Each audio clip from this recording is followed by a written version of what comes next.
Se spune că cei care sunt geloși au o problemă cu ei și anume că dacă ești gelos înseamnă că nu ai încredere în tine. Sau dacă ești geloasă înseamnă că nu ai încredere în tine. Adică astăzi cel mai des întâlnit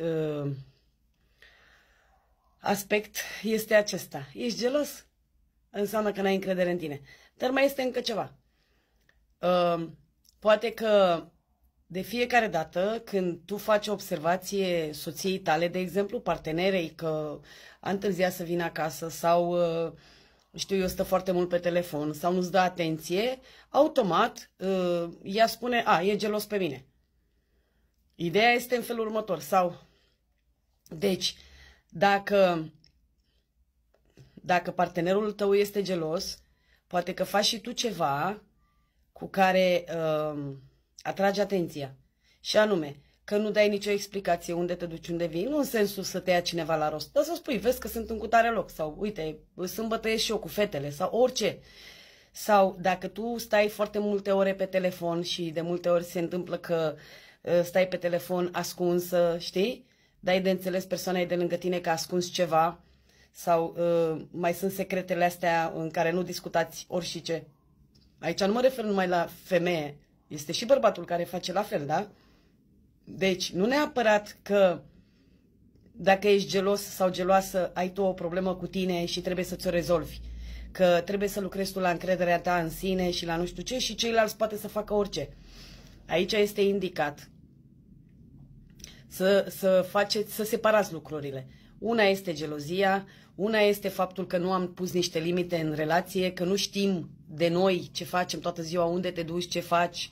Nu ne cunoaștem, de fapt. Nu ne cunoaștem pentru că dacă trăiești într-o relație, uite, de exemplu, cum sunt eu, 23 de ani de relație, ne cunoaștem foarte bine.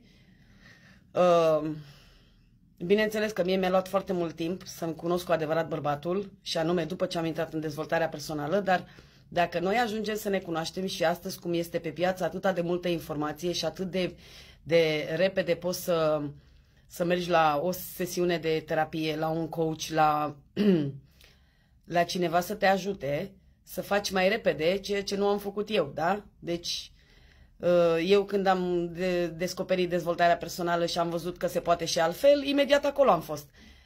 Pe timpuri nu prea era așa. În fine, deci noi în ziua de astăzi avem mai multe, suntem mult mai favorizați, suntem mult mai bine, avem foarte multă informație, putem să facem diferit dacă vrem.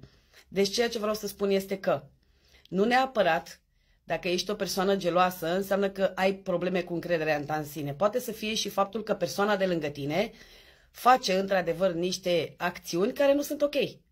Și acolo este vorba despre a pune limite sănătoase într-o relație. A discuta cu celălalt, aspectele care îți plac, aspectele care nu-ți plac. La fel, da? Deci să ne cunoaștem, să discutăm, să vorbim, să știm unul de celălalt. Se mai vorbește și despre libertatea în relație. Libertatea în relație nu înseamnă că eu fac ce vreau eu și nu dau socoteală nimănui. Nu asta înseamnă libertate în relație. Sau nu înseamnă că tu poți să faci orice, la orice oră vrei tu, cu oricine vrei tu. Nu.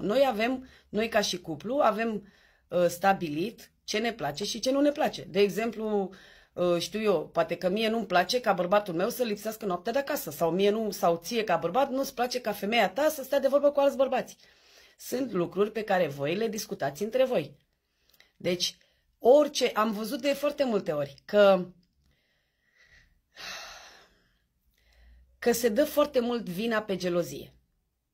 Nu mai poți să deschizi gura să-i spui partenerei sau partenerului ceva, că gata, ești gelos. Dar nu e vorba de gelozie. De multe ori este vorba doar de faptul că nu vă vorbiți, nu vă cunoașteți limitele, nu știți unul despre celălalt mai nimic.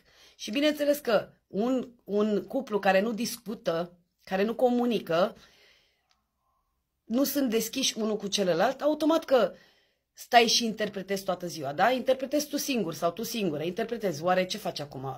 Cu cine vorbește la telefon? Dacă o întreb cu cine vorbește, o să-i convine și dacă o să zică că sunt gelos. Și dacă o întreb la ce oră vii acasă, dacă o să zică că o persecut. Deci, înțelegeți ce vreau să spun? Este vorba doar de faptul că Nu aveți comunicare faină, frumoasă, sănătoasă, da?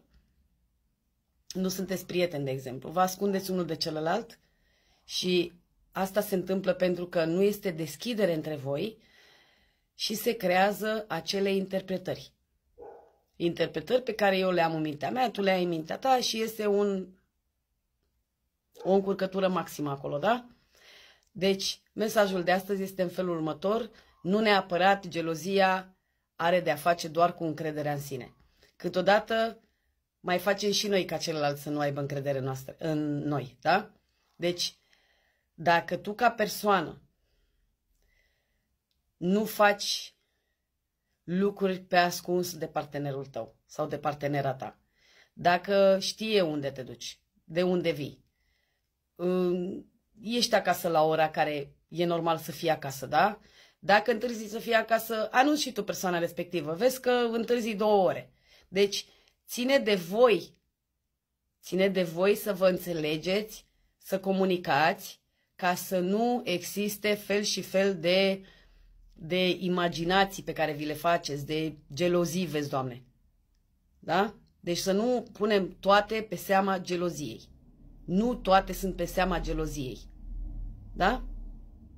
Deci dacă soțul meu nu vine acasă în seara asta, poate că nu-i vorba că sunt geloasă, poate că e vorba că nu mi-a plăcut sau nu-mi convine că nu vine acasă. Pentru că noi am stabilit că el vine fiecare zi acasă, nu? Sau dacă eu ies în seara asta în oraș cu fetele și nu l-am anunțat, să spunem, da, am plecat în oraș. Nu neapărat că este gelos că am plecat în oraș. Poate că nu-i place pentru că nu l-am întrebat, nu? Sau, nu că nu l-am întrebat, că nu-i tata sau... Da, deci nu i-am spus, zic, uite, ies și eu cu fetele, da? Deci să spun, unde sunt, totuși. Poate își face omul griji pentru mine, nu? Deci, libertatea nu înseamnă fac ce vreau oricând vreau și tu trebuie să lucrezi la încrederea ta în sine, că altfel mă abuzezi cu gelozia ta. Bine? Ok. Cred că s-a înțeles mesajul meu, l-am spus așa pe repede și cum mi-a venit mie acum în minte, pentru că astăzi am avut vreo 2-3 întrebări la adresa geloziei și am zis să fac un pic clar, dar dacă doriți mai clar, puteți să veniți să lucrăm împreună, Foca Maria Cristina Life Coach, direct în Messenger mesaj și ne auzim acolo. Vă pup!